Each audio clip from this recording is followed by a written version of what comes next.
Welcome to Executive Conversations by the Paypers. I'm Dwayne Jeffrey. In this episode, I'm joined by Mikkel Grunlykke, President at Banking Circle. We're exploring how Banking Circle is reshaping cross-border payment flows and what it takes to connect global financial institutions in a fragmented payments landscape. For someone meeting Banking Circle for the first time, how would you describe the company and what is it that you actually do? Thanks, Wayne, and good to be here. So Banking Circle is a very tech-forward settlement infrastructure globally. And what I mean by that is, traditionally you have had banks sending money from A to B over great distances, and it'll take days. You don't know what arrives, you don't know what it'll cost you, etc. The idea and the premise here is really direct integration into the central banks, the direct clearing capability, and that gives that instant capability. If you want to send money from Amsterdam to Australia, it'll be instant. And what we have built is that global connectivity. We're still building it out. So we have almost filled in Europe now, and now we're sort of going truly on the global undercurrences, which is speed, agility, one single integration into Banking Circle, regardless what you do, then you're set for the future and you can just add on our global capabilities. So again, tech-enabled, quick, global, and client-centric. Fantastic. And if I have to imagine who you're serving, what are the type of customers that you're dealing with? Are those financial institutions, fintechs, merchants? Yeah. Who are you dealing with? It's a great question. So again, I come from traditional banking where platforms were set up to serve all industries, and therefore it was not particularly tailor-made. Now, Banking Circle was set up with the clear premise of servicing regulated NBFIs, right? We don't have retail clients. We don't really have corporate clients. So the idea is really the platform and the products we have developed is very specifically tailored to regulated NBFIs. And that means we are an aggregator of aggregators. So we are that infrastructure layer. And that's why you're seeing the enormous flows coming through us, because it's very tailored, it's very scalable, and we are literally an aggregator of aggregators. Absolutely. So, of course, moving money across borders is still, for most businesses, slower and more expensive than moving anything else. When you look at that, what's the bigger thing that Banking Circle is actually setting out to build? Yeah, so with Banking Circle, that's exactly what we are trying to address, insofar that as long as we have the self-clearing abilities in a given currency, and again, Australia is a great example, then we can make it instant, right? So our premise is really payments and money should flow like data, right? It should be instant. We all remember sort of pre-iPhone, and sort of it's just such a different world. We got the iPhone and a completely new world opened up. This is the same now. We do instant in Euro, we do instant in, all that. And we're so used to that now. We want to do that globally. And that's what we enables without waiting for regulatory developments and other things. We directly enable that. So that's really the vision of Banking Circle in all the major currencies. Absolutely. And, a lot of people might say, look, you have the global networks, you have all of these different rails already. Why isn't it instant already, right? We have the technology. Some have already solved it on a local level. What is sort of like the bottleneck, or what's keeping it from being truly instant and truly global all at the same time? Well, so I think SEPA Instant is a good example of how long it takes. So the idea was born, 25 years ago, give or take. And it takes, even 30 years ago, I believe. And then it takes, 10, 15, 20 years to actually go live. And it's a regulatory environment. It's really the sort of policy and the prioritization of really making that for your underlying, citizens, if you will. And that's where some are really forward-thinking. India is a great example where they've been very forward-thinking and the technology is great. And others just don't see the need because they don't connect the dots. So what we're seeing emerging in some of this, or what traditional would have been called emerging markets or developing markets, actually they are much more technologically and payment advanced than most other places because they've sort of leaped ahead, if you will. So it's very politicians, and that drive needs to be there. So I think that's the biggest obstacle, frankly. Absolutely. So I want to talk a little bit more about growth and of course, where that happens. So whenever Banking Circle goes live in a new country, what changes for the businesses that are already on your platform? Yeah. So we have now, we say 850 plus clients. It's more than 900 as we speak. And this is really, we think it's largely the who's who. We have a few to still fill in. But we speak with our clients, and they have joined us and become clients in our current capabilities. But they ask us for things, and we are very client-centric. Banking Circle and infrastructure was really built around clients a little bit, what we talked about earlier. It's very specific for the industry, but there are certain clients that have just helped us to come really sharp on the product and the rollout. That client dialogue is continuous. So when we are sort of starting to do euros, they say, hey, what about Polish zloty? What about Czech koruna? And what's your plans? And we hear these things a lot. And then at some point of time, and it becomes an internal prioritization as well, it becomes, well, we see that much demand. So we need to build this. And then we start building that. Clearly, lots of planning, regulatory interaction, and we have a lot of ships in the sea. Because sometimes it's actually quite quick and the regulator is very engaged, very practical, and the technical integration is easier because they are more tech forward. Other times it can be incredibly slow. So you need that, but the prioritization, it's really following our clients where they need us. And then clearly some markets, and especially within the EU, are easier just from a regulatory perspective, sometimes even for a technical integration. Sometimes when you go a little bit further, I feel there are requirements around it can be capitalization, it can be around ownership, it can be many things. And clearly there are many factors to consider. But end of the day, we do follow our clients. We want to go to the major currencies. We look at other currencies if there is enough demand.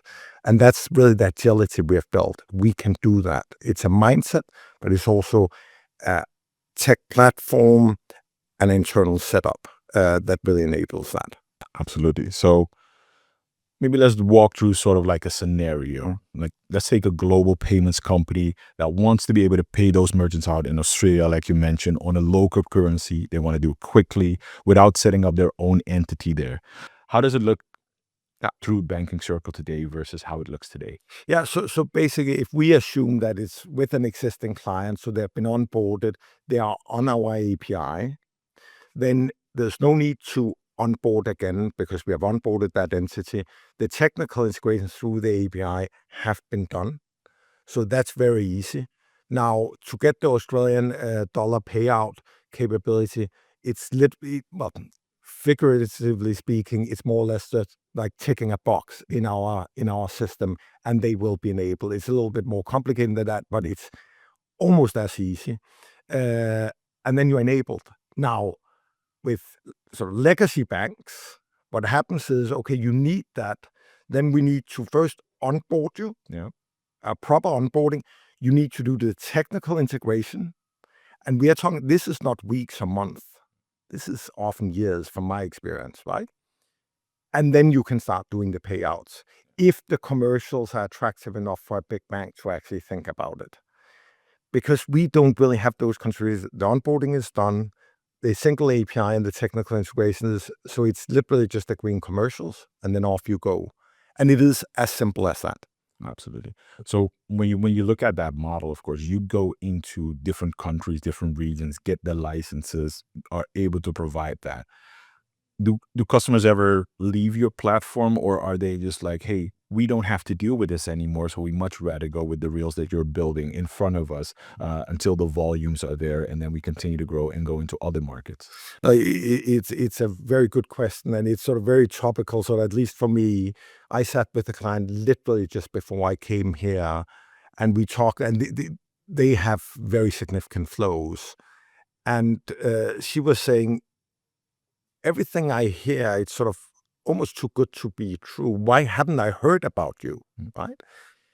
And what has happened at Banking Circle, and clearly we come from a kind of pure startup, was let's get a foot in the door with clients so they can see what we can do and experience that. And then it grows naturally for there because firsthand they experience what it means for their operations, for their cost base, for their speed, go to market, etc. So naturally it just grows and very fast. And that's sort of what's happening. Now, the flip side of that is we maybe haven't been good enough to get our name out there. We've been almost that quiet infrastructure because naturally we have grown very quickly from getting a client for a specific use case, and then it just expands. So again, being self-critical, we maybe need to get our name a little bit more out there. But typically, it just tries a very specific to your question, because I took a deep route. We see very, very seldomly clients leave us. And it's typically if clients do something through us that we haven't agreed and it's flow we actually don't want to see.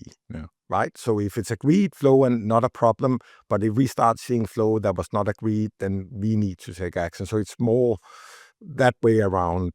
I cannot think, and I've been at banking for 11 months, I cannot think about one single client that have left us.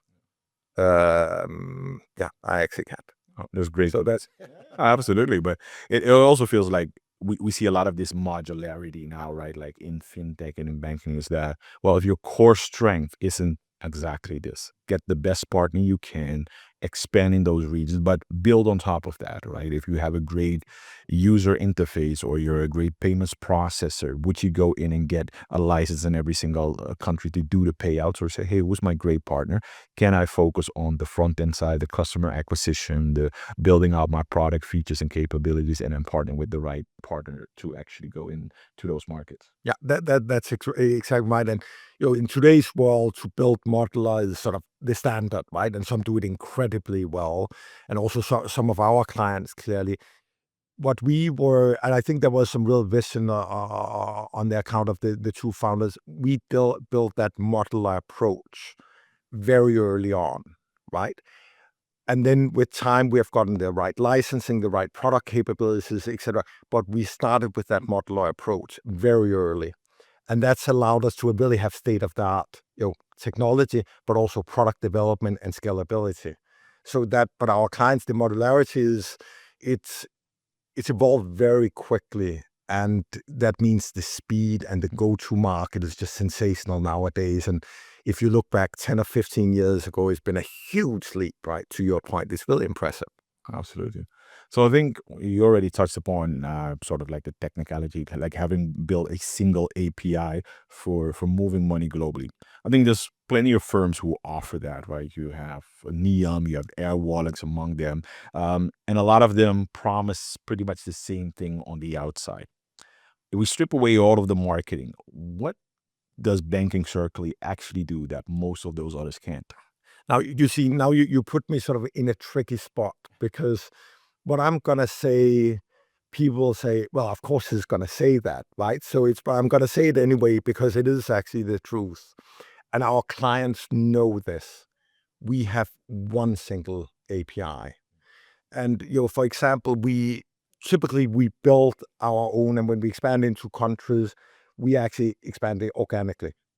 The exception to that was Australia, where we completed the acquisition of ASL in August last year. And clearly it was an acquisition, they had their own API, etc. Now it's fully on our API.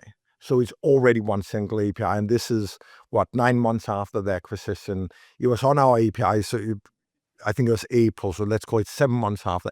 That's the priority of getting to one single API. So we have one single API.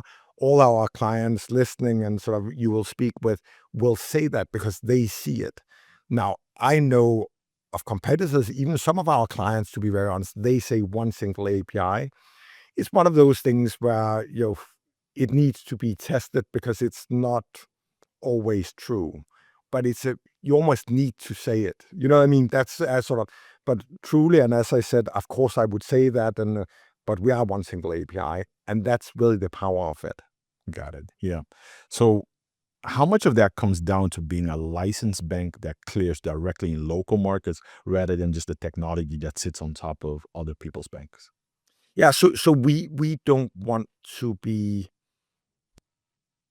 dependent on, you always depend on stakeholders, right? And that's sort of the obvious, but we don't want to have correspondent bank and the last end, because what that means is that operationally it's not the same experience. It's not the same speed. The STP is different. The cost is different. Not a single API necessarily. It could be, but so it makes it very, very different. And that's really, so I think that's sort of good technology, but the magic sauce is to combine good technology with the licensing, right? Because then you get the speed, you control your own destiny, if you will. You can operate on your own risk appetite. And again, risk appetite we haven't talked about, but how we screen and the data we can generate, because unlike the legacy bank, it's clearly we have good data infrastructure. We have a good data lake.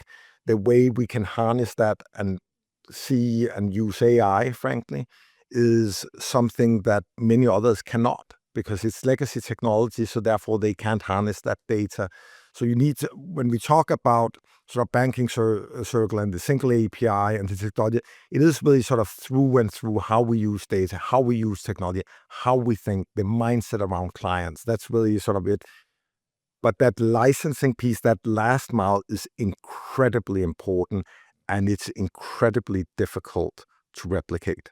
Absolutely. Yeah. So Banking Circle now moves over €1 trillion a year. 1.5. 1.5 trillion, my apologies. And on the order of the biggest names in payments, like you see so many other companies talking about how much they're moving, 1.4 trillion, all the way up to bigger numbers that we're seeing.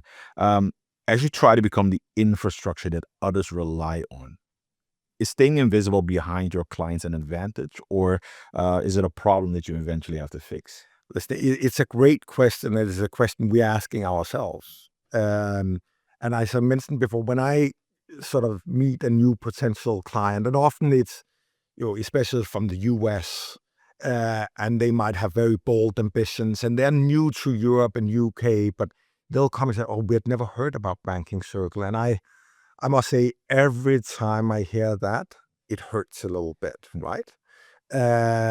So there's this continuous conversation, but it's taking a little bit sort of more speed, or gathering more speed now. Okay, do we need to be better on the branding front? Do we need to be more forward-leaning?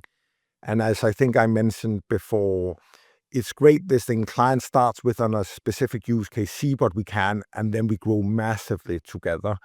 That's fantastic, because that's based on real sort of user insights, and they see what we can do. But we need to be better at the branding piece. And in fairness, we brought in a new team and a new head about a year and a half ago, and she's done a phenomenal job. I think we probably need a 2.0 now, and just really, but again, my personal view, internal discussions, but we need to do a better job. Yeah, and I fully get that. I think nowadays, if you really look at fintech companies, financial companies, everybody's trying to be a part of that conversation. Like if you look at Stripe, was probably one of the first payments processes that invested in branding and in marketing and being a logo. Now you see all of the others following as well, being on the POS devices, to having massive events and bringing people in as well. And I think, of course, if you're moving money if you're moving money for those companies, where do you fit within that conversation? How big is your audience that you're actually speaking to?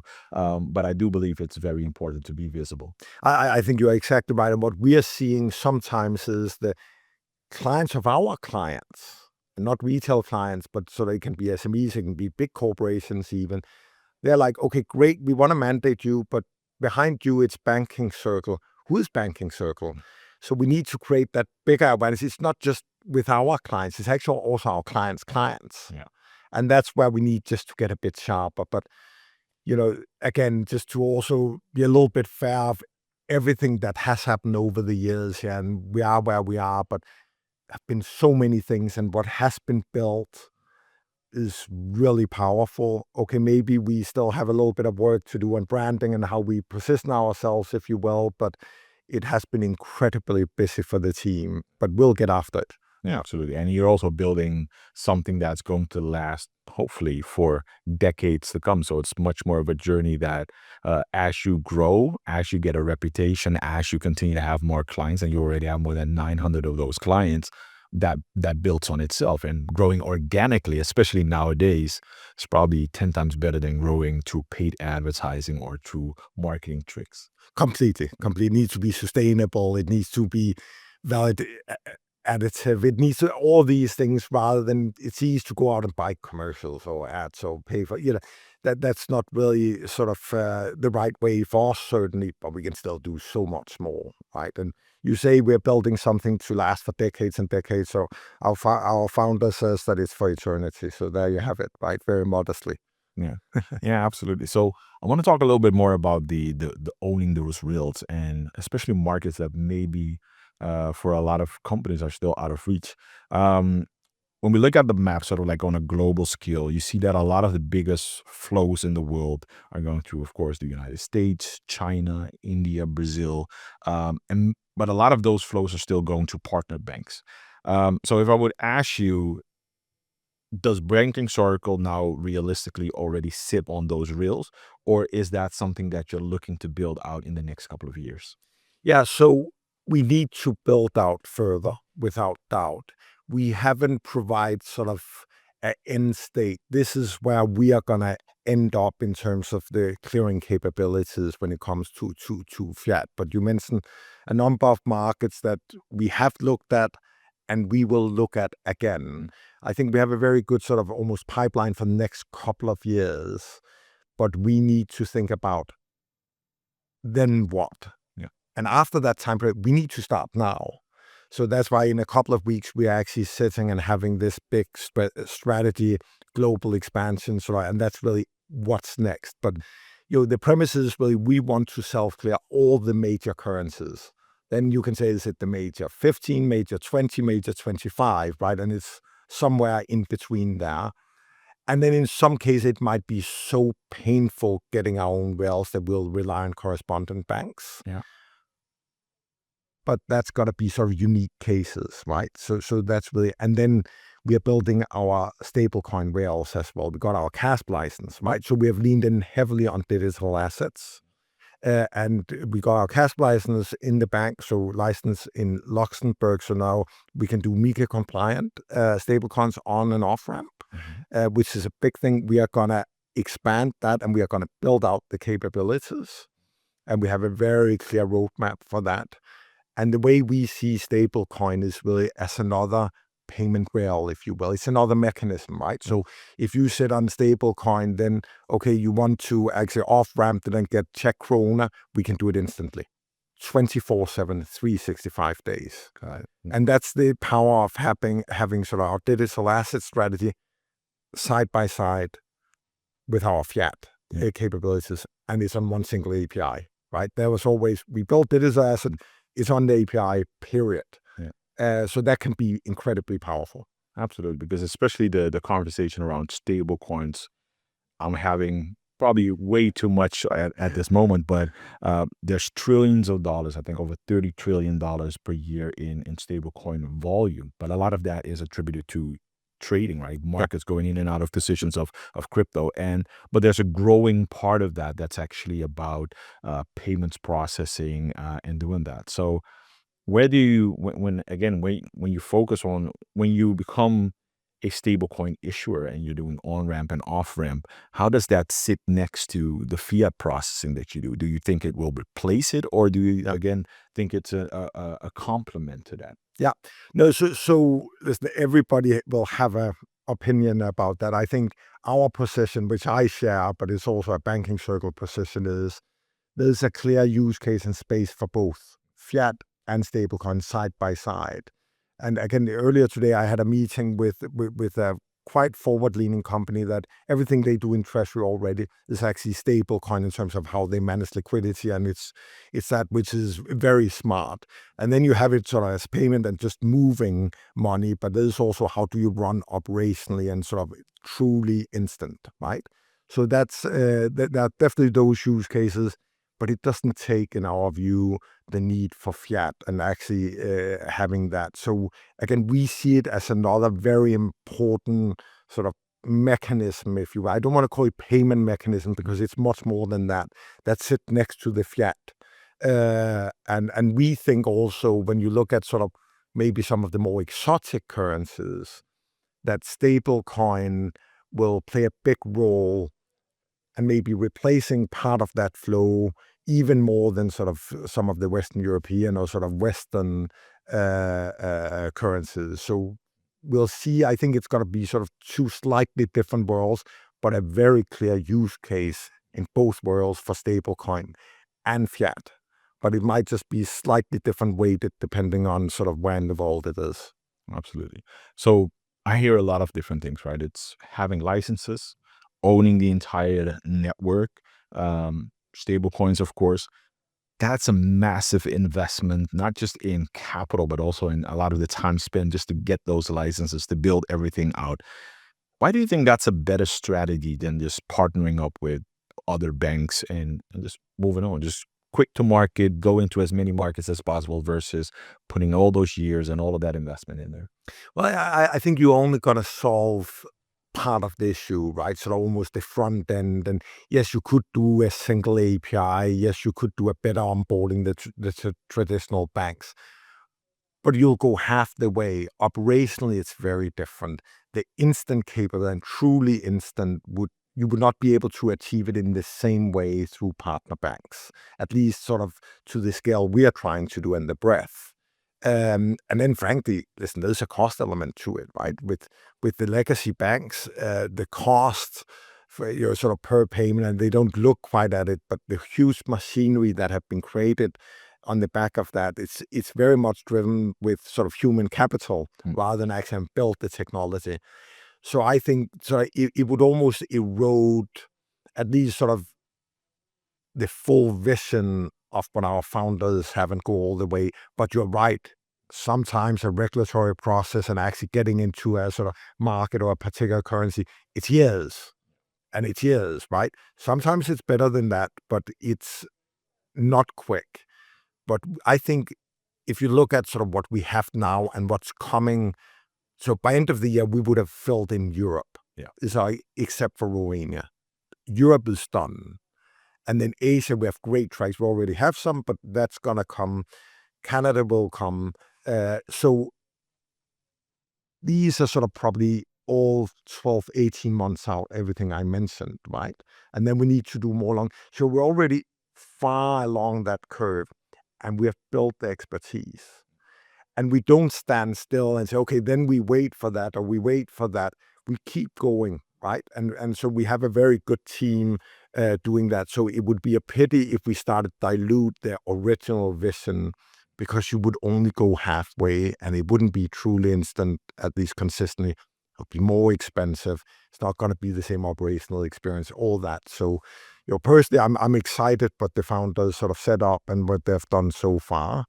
I think our clients are excited as well. And I think that's why we really differentiate ourselves. If we had gone half the way. Yeah, absolutely. And I think if you look at the market right now, there's been some large acquisitions, of course, of like MasterCard has acquired BVNK. We've seen Global Payments and WorldPay getting together. So there's a lot of movement within the market.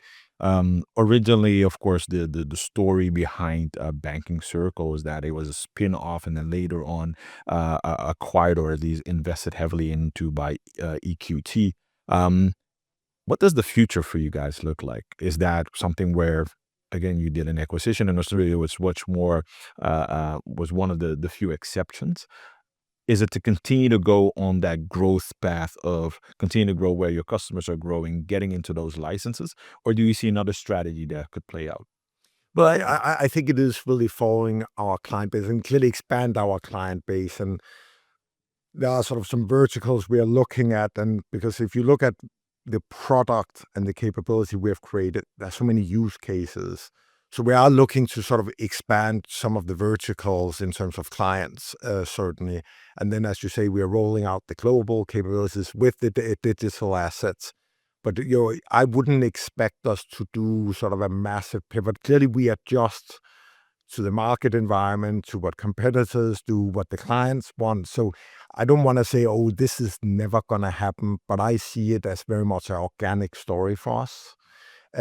We broke sort of the profitability point about 3 years ago, maybe 36 months ago. That was sort of the first month. And now, because of just the growth and how we invested early on platform, very scalable, great operating leverage, we are very profitable, right? So we have plenty of sort of growth capital and to invest. That's not really the constraint. It's more doing it sort of as quickly as we can, but very sustainable and in the right way. Now, with Australia, there was a unique opportunity to acquire, right? And Australia is a very interesting market, an underserved market. Would we do that again elsewhere? Never say never, but it would need to be really unique, right? And that's sort of, so it's not going to be sort of the core of our path, if you will. Got it. So I tend to be a very future focused person, very upbeat, always very optimistic about the future. However, sometimes we deal with roadblocks. So I like to ask my guests if there's something that you can change right now, or that you could eliminate, or something that desperately needs to change in our industry or in your industry specifically. Like, for instance, does regulation need to be easier, or does it need to be easier to move money across the world? What would that be for you, and especially for Banking Circle to, help even more of your clients and to continue that growth? That's a great question, and I'm sort of, as you ask the question, I'm thinking, because I want to give a very honest return answer. I don't want to offend anyone either, right? Because as you, I try to be positive and optimistic. So that's sort of, so no. I listen. I think, and it does vary, but the policy and the policy making is incredibly slow, and it also impacts the regulators. Sorry, some regulators and the speed. I must say, some regulators are incredibly minded to the future, right? And we have some great examples and great interactions where they're really strategic, think about where they want to get to for the next decades, and really drive that. Other places, and I think the EU is a good example, where the sort of the policies and what you want and what you need and facilitate that, it's desperately slow, right? And that's maybe by design. So I would say that's the biggest sort of friction point in general. But I also want to say some places it's actually really, really strong. And I think many other places can learn from those few places that actually do it incredibly well from a policy and regulatory. I know it's two separate things, but I don't want to differentiate particularly, because they do go a little bit hand in hand. Absolutely. Well, I want to thank you very much for joining us here at Executive Conversations, and hope to see you soon. Absolutely. Thank you very much, Fame. If you like this episode, hit like, follow, and subscribe for more.